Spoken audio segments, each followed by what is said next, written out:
Welcome to New York's #2 sports show. The Yankees season is over. Unfortunately, I was at this one, so now that's 2 straight seasons that I've been present for Yankee eliminations. I was unfortunately at Game 5 of the World Series last year against the Dodgers, and I was thinking about it. That, like, I've been to too many eliminations. I've also been to a lot of clinchers and great wins over the years. But in thinking about it, saw them get eliminated in '07 against the then Indians. That was Joe Torre's last game as Yankee manager. Was also there for 2011 Yankees Tigers Game 5 ALDS. That sucked. 2015 Astros wild card game, was at that one. 2018 Game 4 against the Red Sox ALDS, was there as well. And yeah. And honestly, I could 2022, I had tickets for Game 5, but they got swept, so kind of avoided that one. But um less about me, more about the team. Um Really disappointing. The way that the season ends, and I really think that the Blue Jays were unequivocally the better team. Like, they showed that during the season, they showed that in the playoffs, head to head. It was all Blue Jays, really, really was. And I think the problem here is, and I think in this episode, I want, of course, to discuss the game, but I think I kind of want to start out with more big picture thoughts. And uh, there is a chance that I'll do a post-mortem episode. Unsure. Some years I've done it, some years I haven't recently. So we'll see. But while it's fresh in my mind, I just moving forward, I think the Yankees, I see them as a team that, should be a playoff contender every year for the foreseeable future. But what's going to get them over the hump?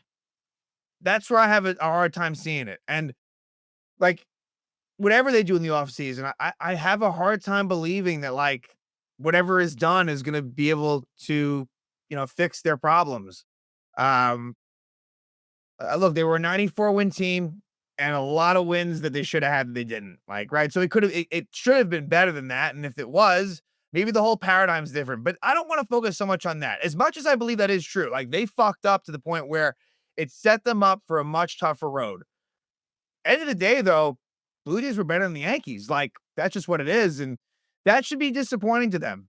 And it should also be disappointing too. Like, hey, just to not even get it back to trying for a Game 5 in that sense. Like, at the way they won Game 3, and with a fairly favorable matchup with Schlittler against the Blue Jays bullpen, and for the Yankees to, lose very listlessly, and the offense didn't do anything. Schlittler pitched well, but a big, big error by Chisholm Jr., which we'll discuss, really uh, was a gut punch in the 7th inning. Turned a 2-1 game to a 4-1 game.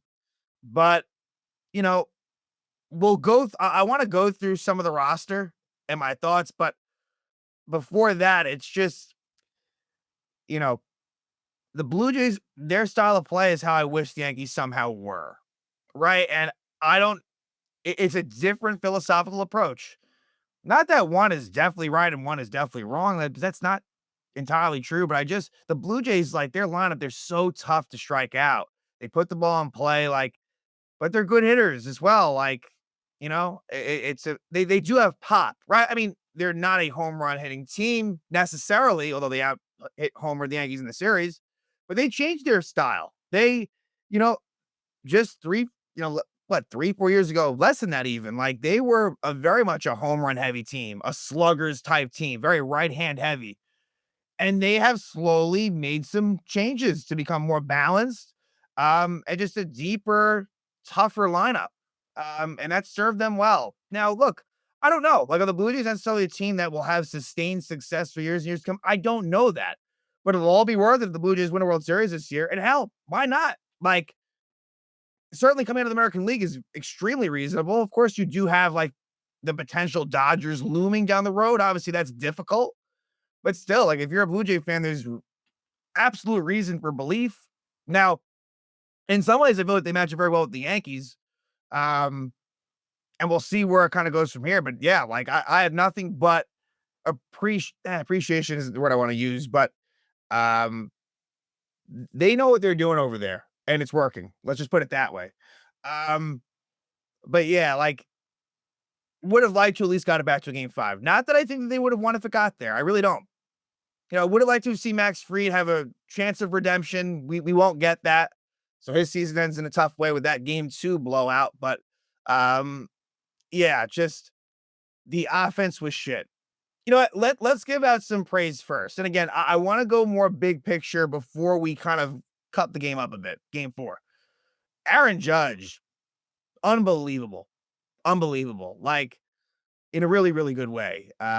Because I have been extremely critical of him, and I don't regret that or I wouldn't change it. Like Aaron Judge, for the most part in his postseason career, it's been underwhelmingly disappointing, right? Like, if we look at last year, the truth is he kind of was showing some signs, despite, of course, the bad drop in center field. Offensively, I will say that World Series, there were some signs of life that were kind of coming around that maybe if like it had extended longer, maybe he could have done something really impactful. But that postseason was bad among many, many others, striking out a lot, this and that. Like the criticism to me was warranted, especially when you're as good of a player as Aaron Judge was. But what he did this postseason was truly fucking insane. I mean, the guy batted 500 in um what ended up being what, 7 games? So, I mean, a fairly solid sample size all things considered.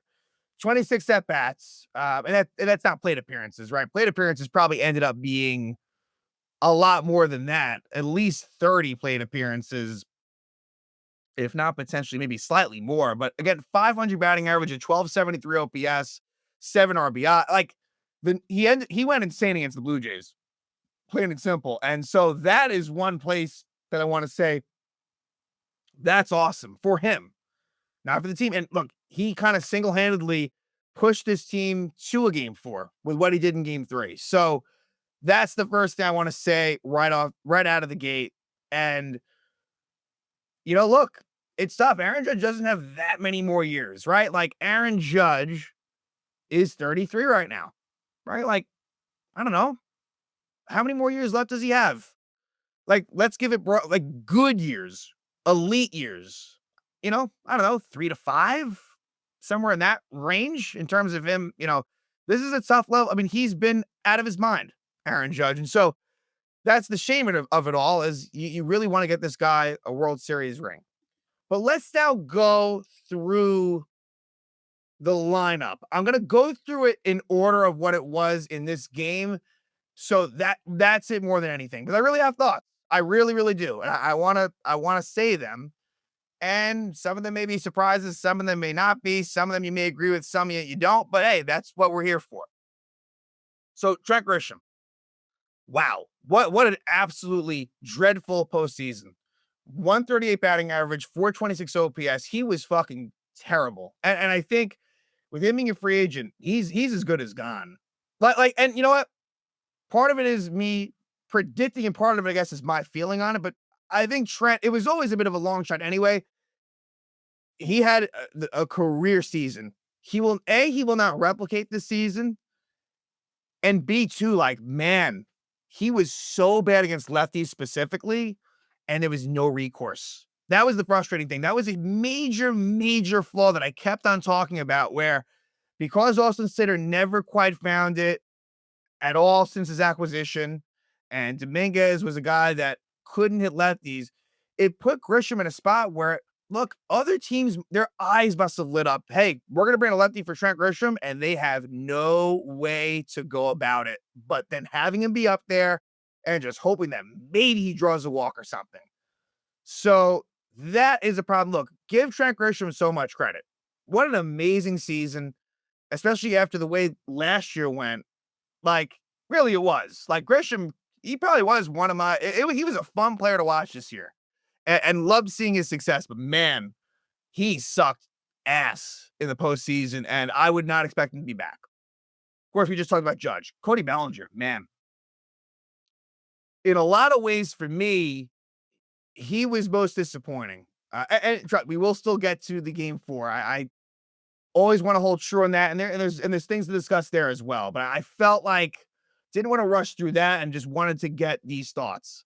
Cody Bellinger, and you know what? The numbers are even misleading. I mean, he ends up batting 214 with a 651 OPS. It was well worse than that. When you consider how much Aaron Judge reached base, and Cody Bellinger was the one that probably in almost, I think probably every game Bellinger was betting to Judge. He just did not come through. He ends up getting the final out on just an ugly strikeout against Jeff Hoffman. But in and around that, just bad at bat quality, shit pop ups, not hitting the ball with all that much authority, just really, really ugly. But here's the interesting thing with Cody Bellinger. He is someone that when he's right, I like his play style and his dynamic, the versatility position wise. I mean, an amazing defender and what he does at the plate, right? He is a guy that when he's right, in this part of his career, does not strike out much. Like, I think he's the type of guy you want. But it's interesting with him. He has a player option. He is going to opt out. And so it's a matter of, I don't think that if I had to guess, he's the one out of the free agents that I think would, I guess, out of the notable, free agents, would have the best chance of coming back. But I don't know that he does. And something tells me that it won't happen. But again, maybe. And I would welcome him back for sure. But wow, like that was, in terms of what I expected, that was a fucking terrible postseason for Cody Bellinger. And it kind of brought me back a little bit to the start of the season where he, maybe there was a little bit of trying to do too much. I think that is possible. Like Cody Bellinger was very, very bad the first month and a half of the season. And I know he was dealing with I don't want to make it about the injury too much, that heel injury, but man, Cody Bellinger really, really, an unfortunate way to end what was a very, very good season for him, but it was, extremely frustrating. Giancarlo Stanton. Now, Stanton's numbers end up being among the worst. 192 average, 536 OPS. And it's tough. He didn't homer. We've become used to Stanton just being the savior. Last like 5 postseasons. Like you leave those postseasons feeling like Giancarlo Stanton was the best guy, with Judge's struggles, and Stanton just last year's postseason was just flat out insane for what he did. Obviously, he didn't get it this year, but I will say in his defense, like he didn't look, he looked like the at bats weren't horrible. I mean, even the last game here, he goes 1 for 2, 2 walks, no strikeouts. Felt like he was kind of finding it more and more. Like it wasn't one of the situations where, let's see what the strikeout count was for Stanton. 6 in 7 games, 26 bats. That's not agree. I mean, I like to see the percentages, but want to move along here. Like, it wasn't about that. It really, really wasn't. Like, it's a matter of, look, like, obviously with Stanton, the slug is a big part of it. And he went crazy in 2020 and 2024. I mean, like, ridiculous. And even that one game in 2021 against the Red Sox. So it falls in the category of disappointing, but I think the eye test told a little bit of a different story. But nonetheless, again, Stanton's one of your most relied upon guys. And the fact that the results simply weren't there. But, at the end of the day, Stanton, 2 more years with Stanton, and, is still someone that come postseason time you want in the lineup. Jazz Chisholm Jr. This one might be one of the more controversial ones. Like, believe me, I understand that 30 second basemen don't grow on trees. 100%. Like, the stats of it, the potential skill set that he has, it's enticing. It really, really is. But man, he is someone to me, and there's 1 year left of his contract. And I know I'm not saying I have a solution, right? I'm flat out. But with Jazz, I never love what I see when it comes to the postseason and just run as a swarm position. Like, I think it's trying to do a little too much. There was a huge, huge, huge error in this game. Again, like, as much as he can make the great play at second base, he can also make the error quite often.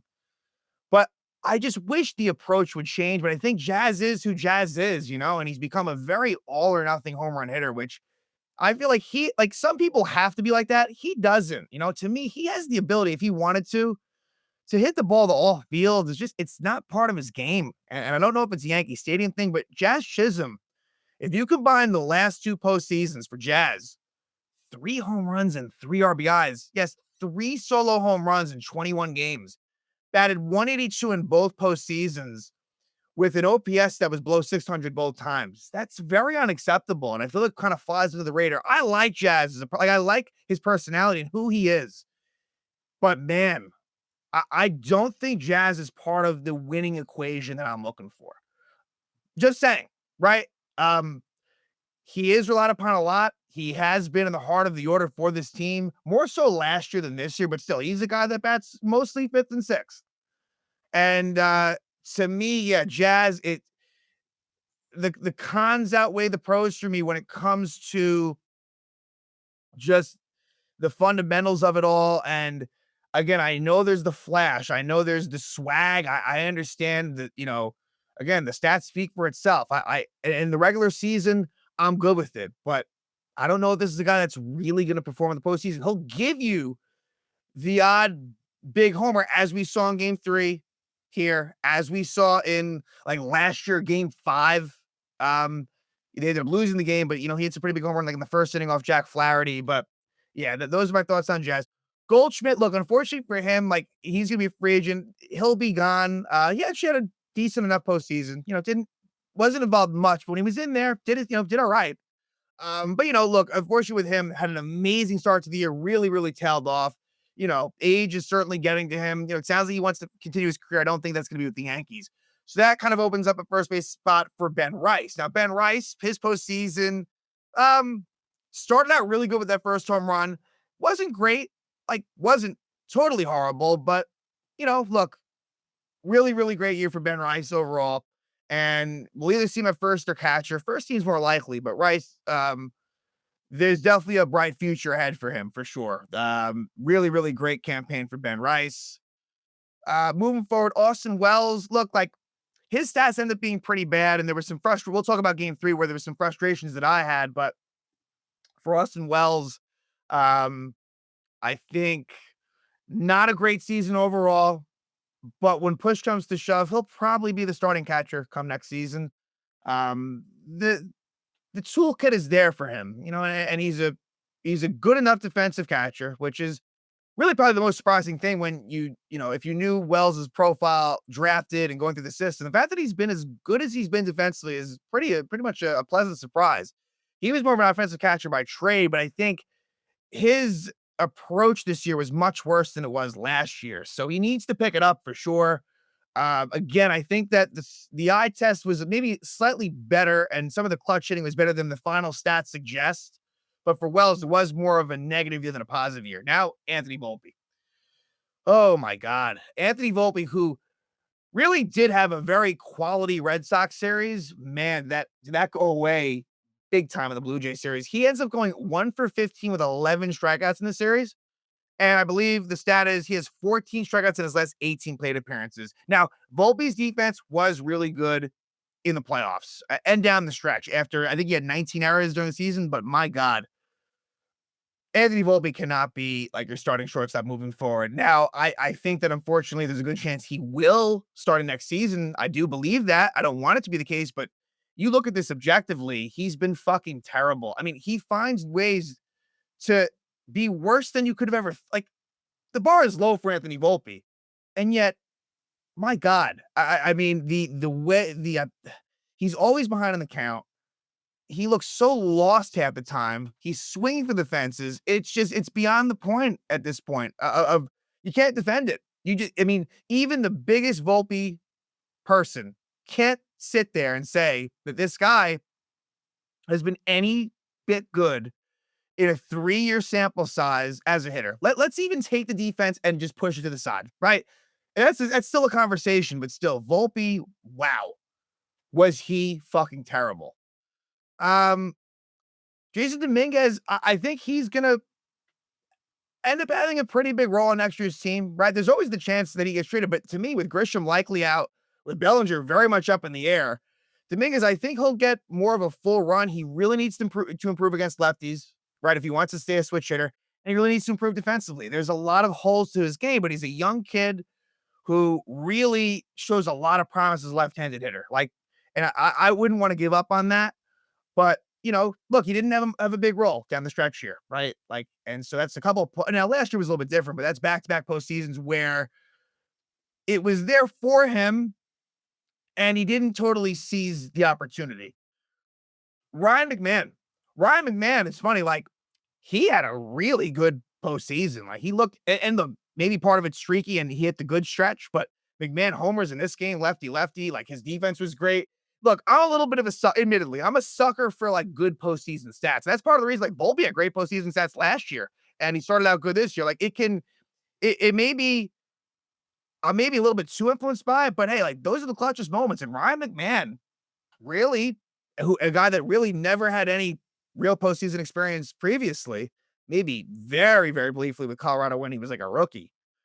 Ryan McMahon, like what I saw. Now, look, he's not a great offensive player, but you hope he can run into some more home runs. The defense is great. Like Ryan McMahon's going to be for sure part of probably some sort of platoon at third base next year. Now, speaking of platoon, Ahmed Rosario, look, he served a pretty solid role. I don't think he'll be back. He's a free agent. I think he'll probably go elsewhere to, more of a place where maybe he can have a little bit more of a role, more of a starting role. Now here, it'd be the weak side of a platoon. Now, is there where Rosario comes back? I guess there is, right? Among the free agents, I suppose there is, but I think that Rosario, you know, you wish that Slater could have done what Rosario did, right? Slater in the outfield sense, Rosario in the infield sense. Rosario ended up playing a decently big role for the Yanks down the stretch.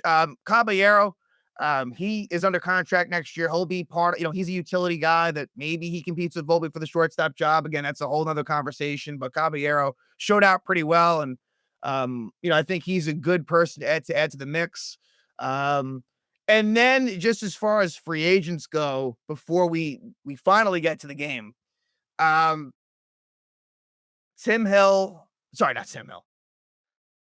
Tim Hill does have there's a club option on Tim Hill, which I'd expect the Yankees to pick up, but Luke Weaver and Devin Williams, I think they're both gone.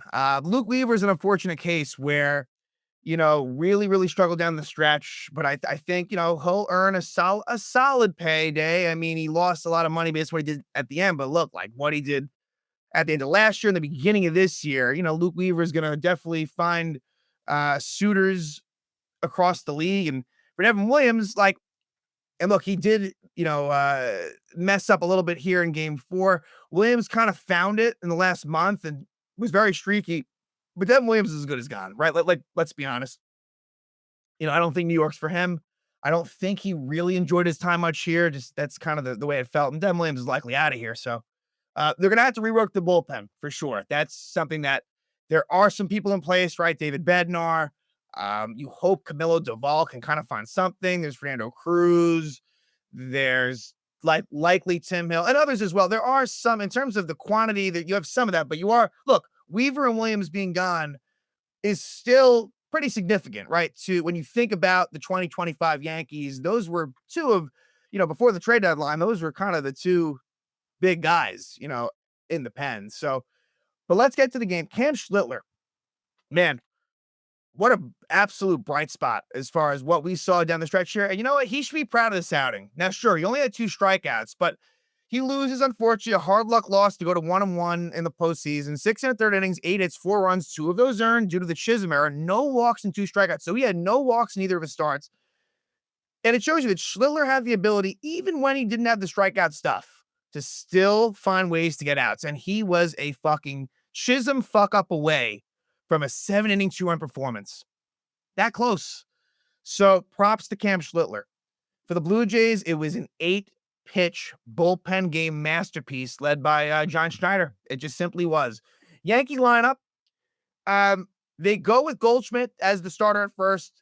They go with McMahon as the starter at third. They wanted to basically split the difference, knowing it was being a bullpen game, and so they tried to balance out the righties and lefties. They could have gone with like Rice at first and and Rosario Caballero at third, but this ended up being the right move, right? Goldschmidt did a fine job, and McMahon homered. So hey, like I'll give some Boone some credit there. Like I have no problem with the who is in the lineup. Now look, it sucks. Like, did Trent Grisham necessarily need to lead up every game?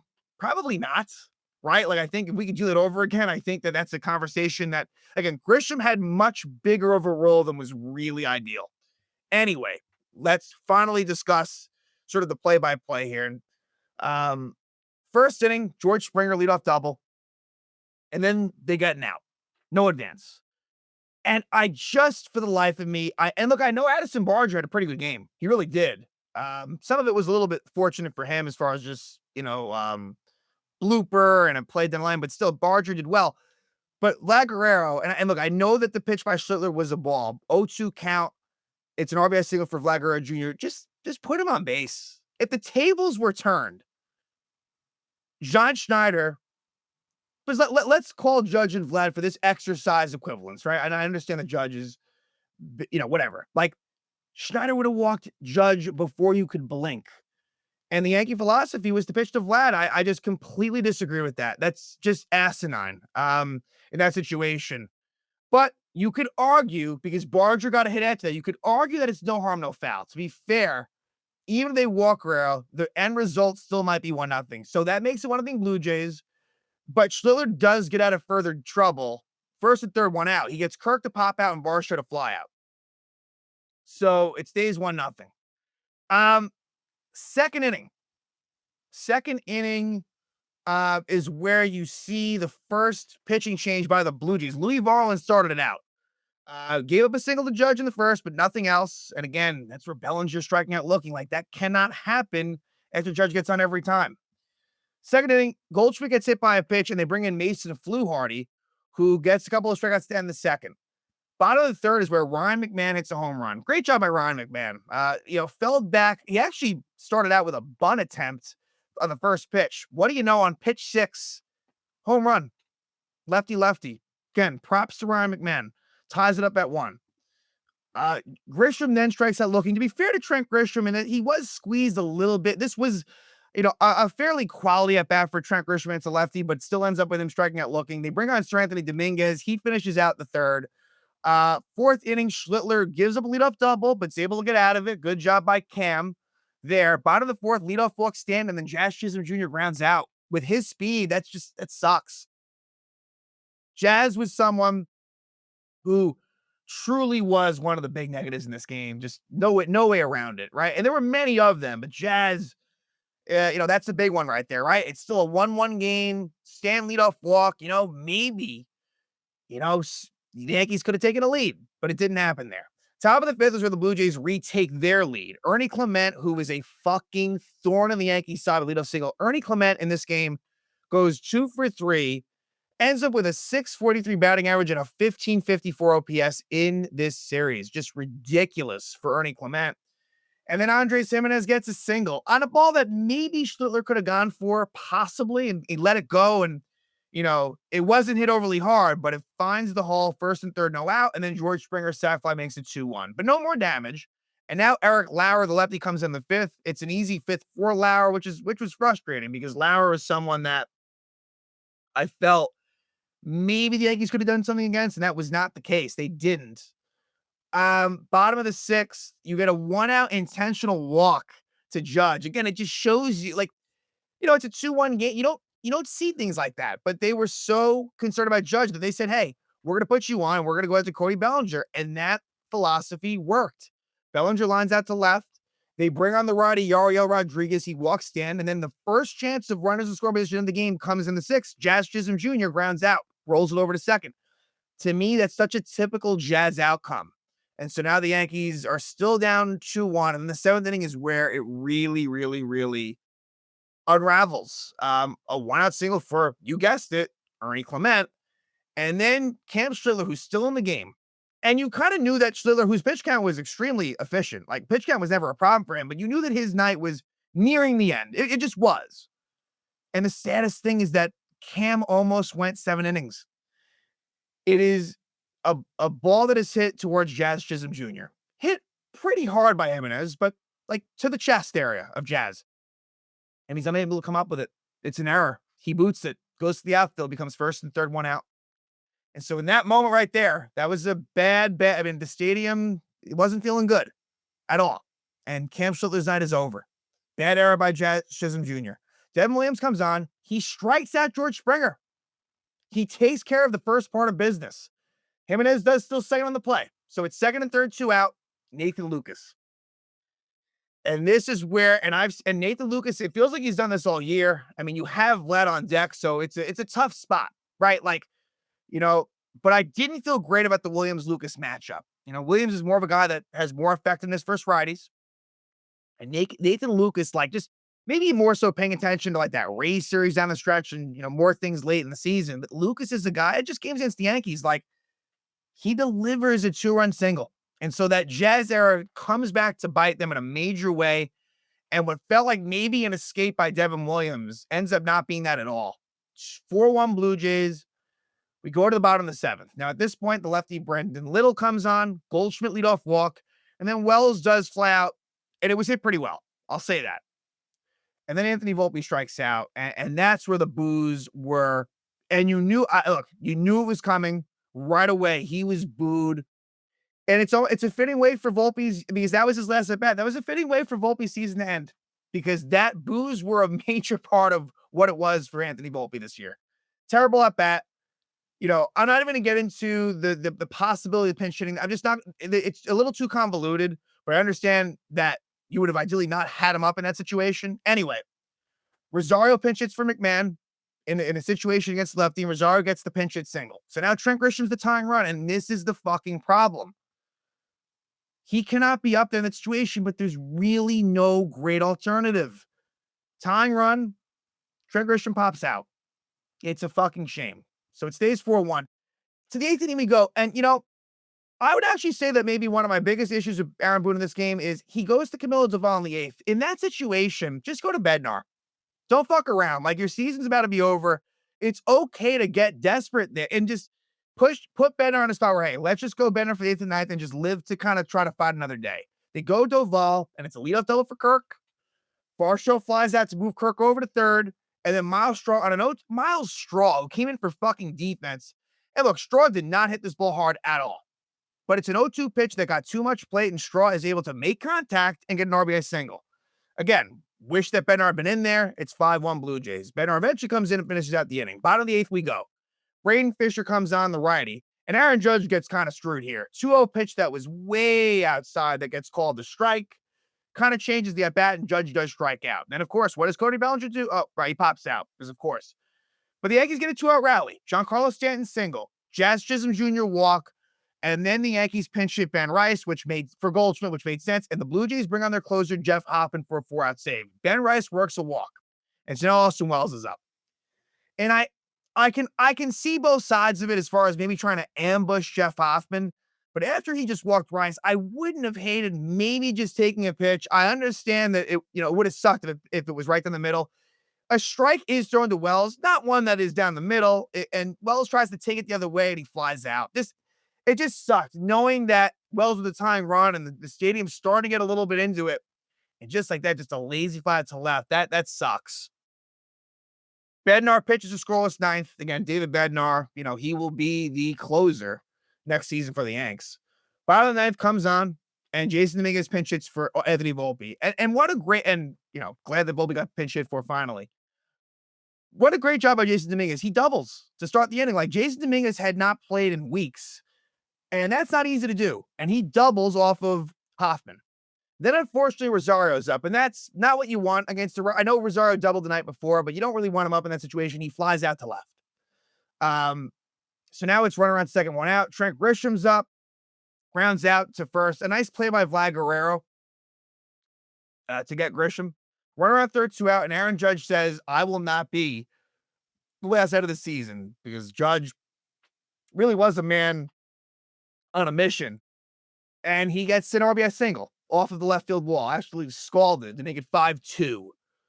And now Cody Bellinger's up, and Giancarlo Stanton is the tying run. And I really believe, whereas I didn't have much belief, like when Wells was up, I didn't have much in the eighth inning. Like, I really believe it would have been an interesting thing to see Stanton as the tying run knowing he hadn't homered yet in the postseason. Like, I truly, look, it would have been too good to be true, but like, that would have been an interesting situation. Let's just put it that way. But we never got there because Cody fucking Bellinger, who again was one of my favorite players over the course of the season. He really was just a dog shit at bat, and he strikes out. And the last pitch, it was just trying to pull a ball that was well outside on a splitter. And that's all she wrote. Blue Jays win it in 4. They win game 4, 5-2, and the Yankee season's over. And now the Blue Jays will await the winner of the Seattle Mariners and Detroit Tigers series. So, um, you know, it's hard to feel all that optimistic about the World Series chance of the Yankees moving forward. Look, I fully believe that they will have a chance to compete next year, of course, right? You get Garrett Cole back. Like, the starting rotation should really be a strength. Truly. Like, there's depth, there's high-end ability. Obviously the bullpen needs to be reworked. The real interesting thing is going to be the lineup, right? Like, because players are going to be out, right? We already discussed that. Kyle Tucker's a free agent. That's an interesting one, but like, I don't know that I necessarily see it. Was really amazing with the Astros. Had a rough go with the Cubs. Got off to a good start and really kind of struggled towards the end. I know he was dealing with some injuries, but we'll see, because I don't know what the solution is and the easy answer is, but something has to change. And it's more of a philosophical approach, I feel like. But with that comes the type of players you bring in, right? And the certain guys we have, it's a certain style, and it's very much different than what the Toronto Blue Jays provided. I mean, that team was very annoying. If you're a pitcher of the opposing team, the Blue Jays are a tough lineup to go against. I'm telling you. Even if, and here's the thing, before we close off here, like, Bo Bichette wasn't even in the, like, the Yankees caught some breaks in the fact that Bo Bichette didn't even play. There was no Bo Bichette. On the pitching side, no Chris Bassett, no Jose Barrios, no Max Scherzer. And look, maybe in a weird way, if some of those guys were in, could it have maybe been a negative factor? I guess, but to me, it speaks just more options. And so you didn't even really get necessarily the full strength Blue Jay, team. And I understand that Garrett Cole, he was out all year. I understand like that he wasn't there for the Yankees, but look, the Blue Jays won this fair and square. They were the better team. They deserve this. And that should be disappointing to the Yankees. That really, really should be. Going to the year, Blue Jays were not much of a thought. It was really, as far as the AL East, it was Yankees, it was Orioles, it was Red Sox, not so much the Blue Jays. And in a lot of ways, to me, the Yankees gave that team life, because that 4-game sweep by the Blue Jays was a major, major changing of the guard of the American League this season and beyond. So, again, really disappointing. Overall season for the Yankees, despite the fact that, there were a lot of individual great seasons, and, 94 wins is a good number, right? But at the end of the day, you get knocked out in the ALDS. It's just not good enough. And it's going to be interesting to see what they do. While I think it's going to be a different looking team next year, I don't know that you're going to see like crazy wholesale changes. Obviously it's almost necessitated. Like if a Bellinger leaves, it almost has to be someone of real consequential value will kind of come in to replace that, right? But I don't know. Maybe something kind of unforeseen goes down, but what you see here is kind of a lot of what I think you're going to get. And that's going to lead to some good regular season results, beating up on bad teams. But what is it going to do against some of the better teams and teams like the Blue Jays? I don't know. But Yankee season is over. They lose at the stadium 5-2 to the Blue Jays, down in 4 games. And now the offseason is ahead for the Yankees, and we'll see what changes they make heading into the 2026 season.